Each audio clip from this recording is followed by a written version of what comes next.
Comment croiront-ils s'ils n'ont pas entendu? Et comment entendront-ils sans prédicateur? Selon qu'il est écrit qu'ils sont beaux les pieds de ceux qui annoncent la bonne nouvelle. Lisons maintenant la parole de Dieu dans Psaume verset 14 et Matthieu chapitre 9.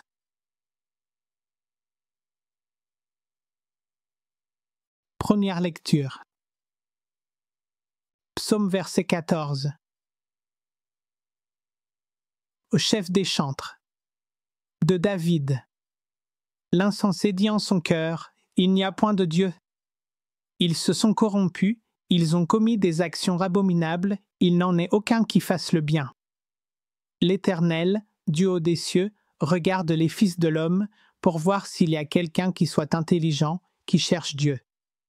Tous sont égarés, tous sont pervertis, il n'en est aucun qui fasse le bien, pas même un seul. Tous ceux qui commettent l'iniquité ont-ils perdu le sens? Ils dévorent mon peuple, ils le prennent pour nourriture, ils n'invoquent point l'Éternel. C'est alors qu'ils trembleront d'épouvante, quand Dieu paraîtra au milieu de la race juste. Jetez l'opprobre sur l'espérance du malheureux. L'Éternel est son refuge. Oh! Qui fera partir de Sion la délivrance d'Israël? Quand l'Éternel ramènera les captifs de son peuple, Jacob sera dans l'allégresse, Israël se réjouira.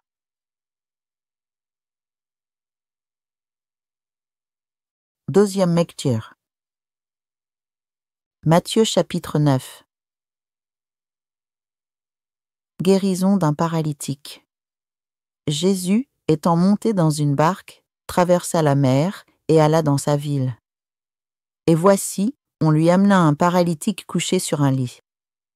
Jésus, voyant leur foi, dit au paralytique, « Prends courage, mon enfant, tes péchés te sont pardonnés. » Sur quoi, quelques scribes dirent au-dedans d'eux, « Cet homme blasphème. » Et Jésus, connaissant leurs pensées, dit, « Pourquoi avez-vous de mauvaises pensées dans vos cœurs? Car lequel est le plus aisé, de dire, « Tes péchés sont pardonnés » ou de dire, « Lève-toi et marche » Or, afin que vous sachiez que le Fils de l'homme a sur la terre le pouvoir de pardonner les péchés, lève-toi, dit-il au paralytique, prends ton lit et va dans ta maison. Et il se leva et s'en alla dans sa maison. Quand la foule vit cela, elle fut saisie de crainte et elle glorifia Dieu qui a donné aux hommes un tel pouvoir. Vocation de Matthieu. De là étant allé plus loin, Jésus vit un homme assis au lieu des péages et qui s'appelait Matthieu. Il lui dit, « Suis-moi. » Cet homme se leva et le suivit. Comme Jésus était à table dans la maison, voici, beaucoup de publicains et de gens de mauvaise vie vinrent se mettre à table avec lui et avec ses disciples. Les pharisiens virent cela et ils dirent à ses disciples, « Pourquoi votre maître mange-t-il avec les publicains et les gens de mauvaise vie ?» Ce que Jésus ayant entendu, il dit, « Ce ne sont pas ceux qui se portent bien qui ont besoin de médecins, mais les malades. Allez et apprenez ce que signifie « Je prends plaisir à la miséricorde et non au sacrifice. » Car je ne suis pas venu appeler des justes, mais des pécheurs. Question des disciples de Jean-Baptiste sur le jeûne. Alors les disciples de Jean vinrent auprès de Jésus et dirent, « Pourquoi nous et les pharisiens jeûnons-nous, tandis que tes disciples ne jeûnent point? » Jésus leur répondit, « Les amis de l'époux peuvent-ils s'affliger pendant que l'époux est avec eux? Les jours viendront où l'époux leur sera enlevé, et alors ils jeûneront. Personne ne met une pièce de drap neuf à un vieil habit, car elle emporterait une partie de l'habit, et la déchirure serait pire. On ne met pas non plus du vin nouveau dans de vieilles outres, autrement, les outres se rompent, le vin se répand, et les outres sont perdues, mais on met le vin nouveau dans des outres neuves, et le vin et les outres se conservent. » Résurrection de la fille de Jaïru et guérison d'une femme malade depuis 12 ans. Tandis qu'il leur adressait ces paroles, voici, un chef arriva, se prosterna devant lui et dit, « Ma fille est morte il y a un instant, mais viens, impose-lui les mains, et elle vivra. » Jésus se leva et le suivit avec ses disciples. Et voici, une femme atteinte d'une perte de sang depuis 12 ans s'approcha par derrière et toucha le bord de son vêtement. Car elle disait en elle-même : « Si je puis seulement toucher son vêtement, je serai guérie. » Jésus se retourna et dit, en la voyant : « Prends courage, ma fille, ta foi t'a guérie. » Et cette femme fut guérie à l'heure même. Lorsque Jésus fut arrivé à la maison du chef et qu'il vit les joueurs de flûte et la foule bruyante, il leur dit : « Retirez-vous, car la jeune fille n'est pas morte, mais elle dort. » Et il se moquait de lui.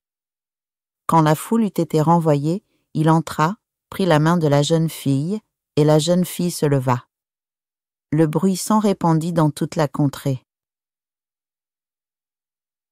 Diverses guérisons. Étant parti de là, Jésus fut suivi par 2 aveugles qui criaient : « Aie pitié de nous, fils de David !» Lorsqu'il fut arrivé à la maison, les aveugles s'approchèrent de lui, et Jésus leur dit : « Croyez-vous que je puisse faire cela ? » « Oui, Seigneur, lui répondirent-ils. Alors il leur toucha les yeux en disant : « Qu'il vous soit fait selon votre foi. » Et leurs yeux s'ouvrirent. Jésus leur fit cette recommandation sévère : « Prenez garde que personne ne le sache. » Mais, dès qu'ils furent sortis, ils répandirent sa renommée dans tout le pays. Comme ils s'en allaient, voici, on amena à Jésus un démoniaque muet. Le démon ayant été chassé, le muet parla. Et la foule étonnée disait : « Jamais pareille chose ne s'est vue en Israël. » Mais les pharisiens dirent : « C'est par le prince des démons qu'il chasse les démons. » Mission des 12 apôtres. Jésus parcourait toutes les villes et les villages, enseignant dans les synagogues, prêchant la bonne nouvelle du royaume et guérissant toute maladie et toute infirmité. Voyant la foule, il fut ému de compassion pour elle, parce qu'elle était languissante et abattue, comme des brebis qui n'ont point de berger. Alors il dit à ses disciples : « La moisson est grande, mais il y a peu d'ouvriers. Priez donc le maître de la moisson d'envoyer des ouvriers dans sa moisson. »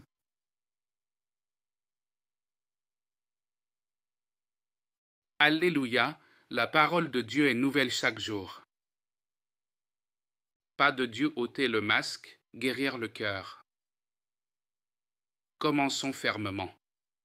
Il n'y a pas de Dieu, n'est pas neutre, c'est une lame qui coupe l'espérance, émousse la conscience et nous apprend peu à peu à nous moquer du sacré.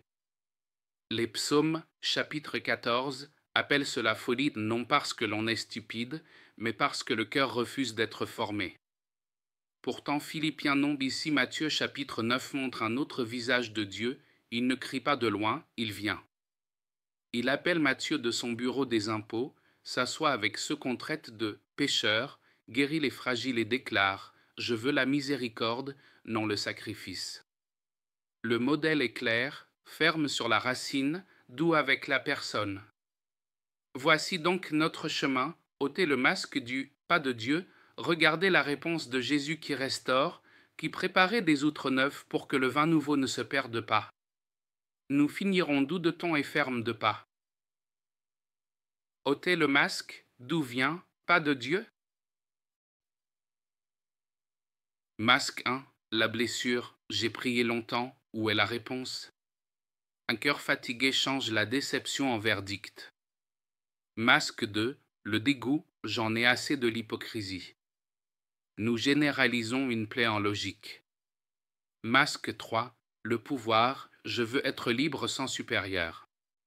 Quand Dieu quitte le centre, la justice se tord, les petits sont avalés, et le bien change de nom.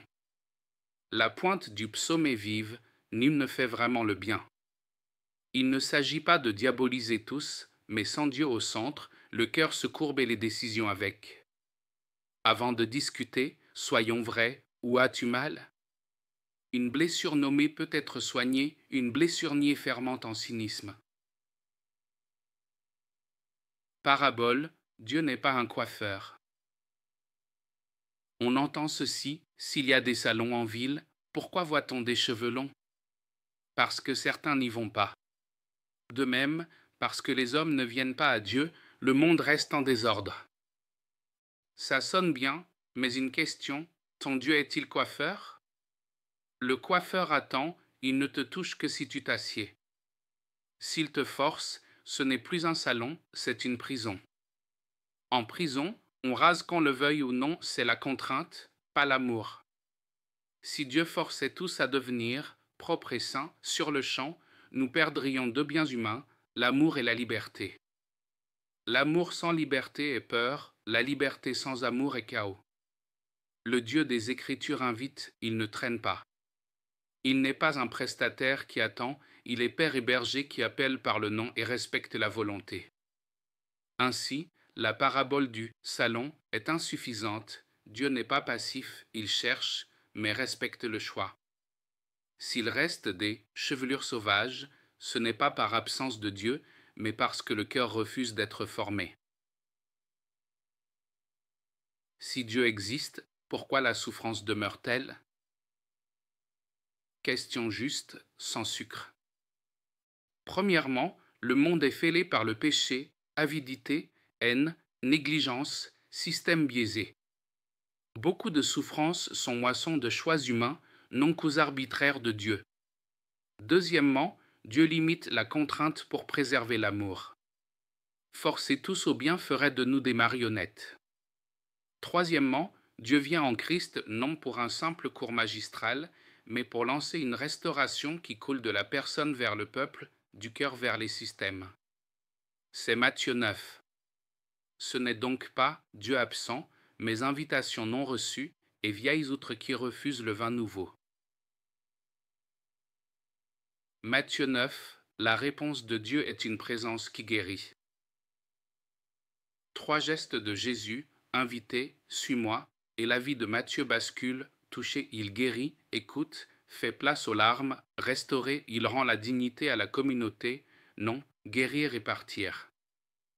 Au milieu, il enseigne vin nouveau pour outre neuve, nouveau contenu, nouveau contenant. Vouloir la paix mais garder l'éveil nuit, vouloir la sagesse mais nourrir la rumeur, vouloir la miséricorde mais exhiber le gain l'outre-trac. Jésus est dur envers l'hypocrisie, elle pourrit l'outre, doux envers le brisé, un cœur honnête est une outre prête. Dur sur la racine, trois chaînes à couper maintenant. Auto-justification, je suis ainsi parce qu'ils sont ainsi. Tu élèves ta blessure en identité. Ciseaux, confesser et demander pardon. Panique, la peur te pousse à presser, court-circuiter, maquiller. Ciseaux, pause et vérité, même lente. Fuite douce, achats impulsifs, divertissement excessif, écran sans fin, anesthésie, non guérison. Ciseaux, vrai silence sans écran, souffle calme, brève prière. Jésus brise non par slogan mais par rythme, s'arrêter, regarder, écouter, agir à propos. Dur sur la racine, doux avec l'humain.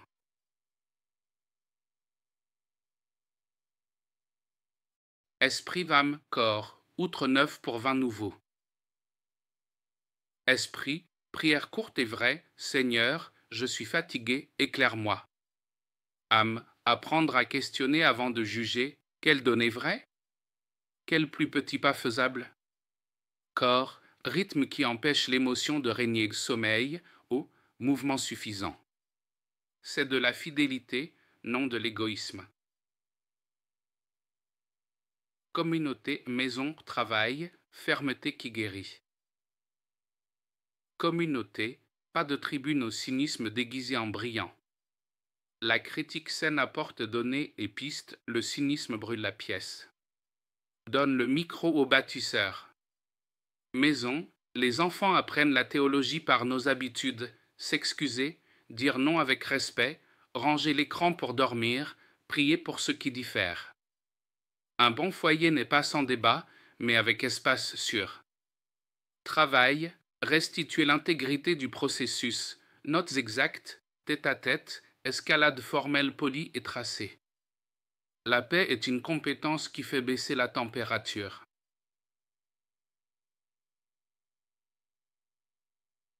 Deuxième parabole, la lampe et la fenêtre.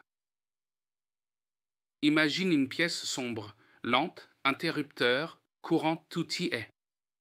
Mais fenêtres closes, rideaux tirés, on dit pas de lumière. Vrai? Non. La lumière existe, l'accès est fermé. Ainsi du cœur, nous disons pas de Dieu, alors que la fenêtre intérieure est fermée par la déception, la honte ou l'orgueil. Ne maudis pas l'obscurité, entrebâille la fenêtre, qu'un filet de lumière entre, et l'espérance respire. Outils, audit de conscience, journal honnête, pause respiratoire. Audite chaque soir 3 questions. Où ai-je déplacé Dieu du centre? Quel petit ai-je négligé? Quel pas juste demain matin? Journal, un scénario qui a éveillé le cynisme plus une prière d'une phrase, Seigneur, éclaire. Pause respi, inspirez lentement, brève rétention, expirez plus longtemps jusqu'à ce que la chaleur tombe, des mots durs deviennent des phrases fermes et claires. Ce sont des outres neufs pour garder le vin nouveau, paix, miséricorde, sagesse. Refuse 3 raccourcis durs sur la racine, doux avec l'humain. Mettre en vitrine le bien déplace le centre vers l'ego. Garde quelques œuvres secrètes, le cœur s'allège. Retarder la clarification fait éclore la rumeur. Un entretien vrai aujourd'hui coûte moins que 1000 suppositions demain. Phrase sûre, je veux comprendre, par accuser. Quelle part te pèse? Soigner les symptômes et nourrir la racine est un piège. Si la racine est la fatigue, change le sommeil. Si c'est la crainte du manque, range le budget. Si c'est la soif d'être reçu, construis un petit cercle sûr. Semaine à venir, pas concret, ton chaleureux. 1. Corrige tes paraboles, troque Dieu coiffeur contre Dieu Père qui invite amour et liberté. 2. Clarifie une relation noueuse face à face bref si possible, sinon un paragraphe clair. But, réparer le processus, non la mise en scène. 3. Une outre neuve aujourd'hui, coucher plus tôt ou avant café, silence sans écran avant la nuit. Petit rythme, grand fruit. 4. Un acte caché envers une personne fragile sans publication ni projecteur. Espace de réflexion, fermeté qui sauve, douceur qui guérit. Des psaumes j'ai appris, nommer la folie sauve de l'autotromperie. De Matthieu, étreindre le fatigué me garde d'être un juge froid. La vérité coupe la racine, l'amour panse la plaie. Les deux sont nécessaires. Demain je change, j'arrête de nourrir le cynisme, je construis du processus, je choisis des mots lumineux, je remets Dieu au centre. Présence, écoute, mise en ordre, puis acte fidèle.